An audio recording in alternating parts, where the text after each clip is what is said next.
Take me alive. We are back live. Again, thank you for joining us. Okay, here's the newscast out of Maine. This is quietly going on in every town and city. They're putting in federal fusion centers to spy on you. This is taking the local police, putting them under federal control, showing them the face scanning cameras, the license plate reading cameras, the new Pentagon control arm. And then next, they're putting local regular Army liaisons, not just National Guard, in all the major police departments, in the intelligence units, the U.S. Army, watching the American people. We were sent secret documents earlier this year that later made it in the Baltimore Sun. So, again, our story ended up breaking nationally and was confirmed that Ron Paul, myself, and others are watched by the U.S. Army. Because we're here telling you about the New World Order. See, the private banks have hijacked America. They also happen to be eugenicists. That's their hobby. And they're on power trips. And they're using the Army to take over America. It happens in third world countries all the time.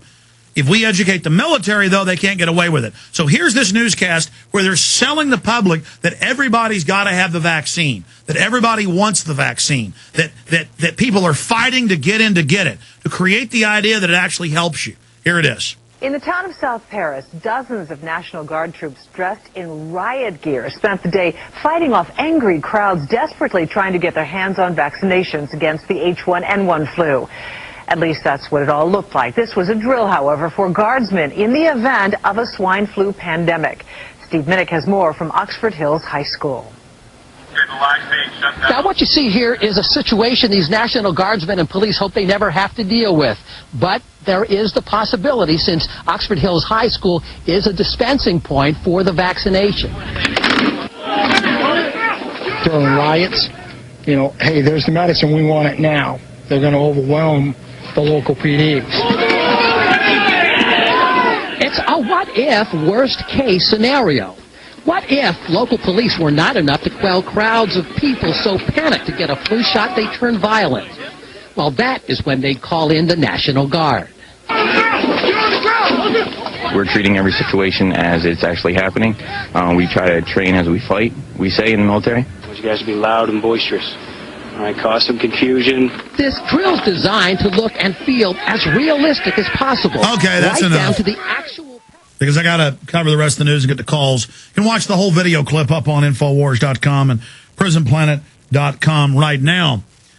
But the issue here is this is also a psyop for the troops. Troops have been refusing smallpox and anthrax shots.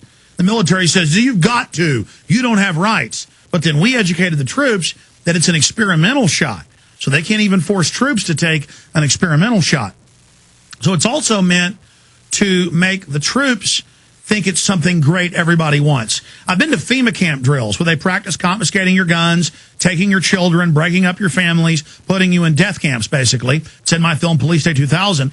And the Marines, in that drill, the American people were begging to be let into the camp. See, they always, psychologists write all this up to make it so the troops are like, Americans want to be in camps. Now they're having Marines and Army, regular Marines, in Tennessee, California, all over the country. Mainstream news articles are up on our site. We've had state reps on from those states about it. The Marines set up random checkpoints searching people.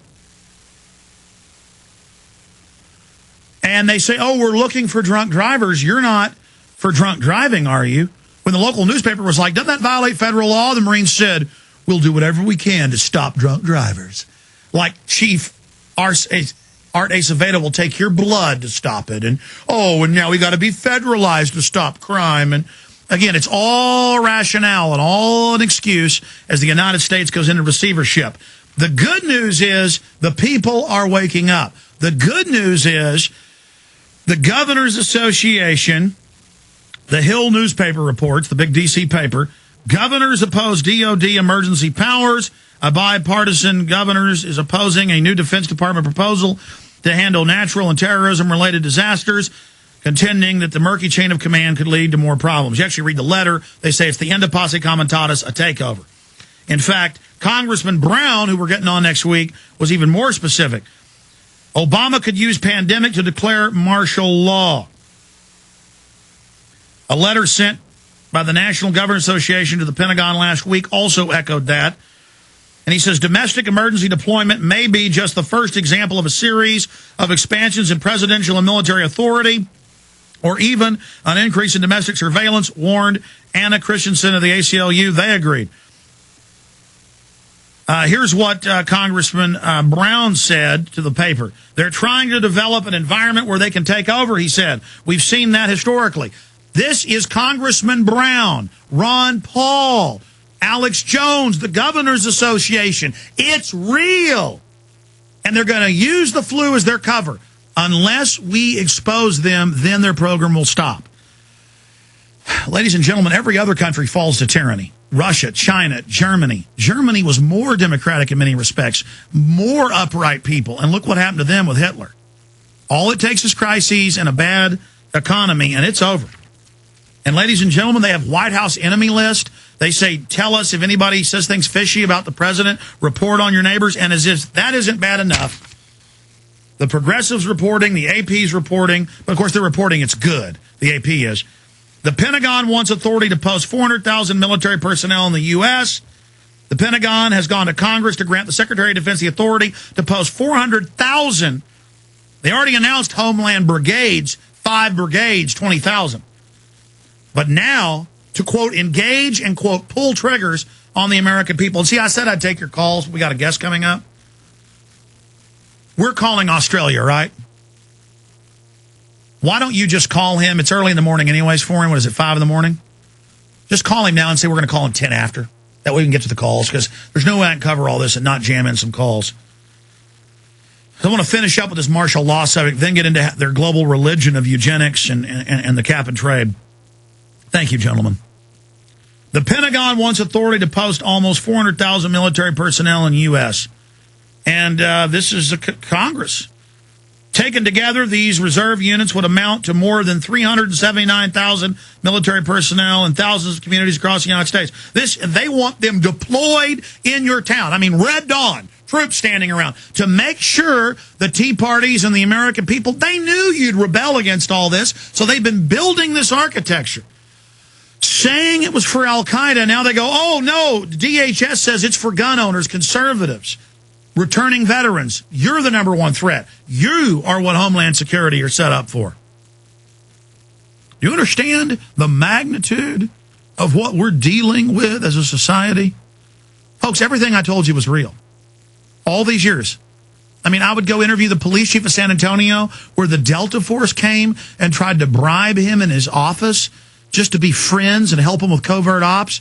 They were just there to make the deal so he would work with them in the future on narcotics trafficking. But he didn't go along with it. I don't think even the chief of police knew that, but later that came out. Folks, the government is a criminal enterprise now, wholly owned subsidiary of offshore banks. All right.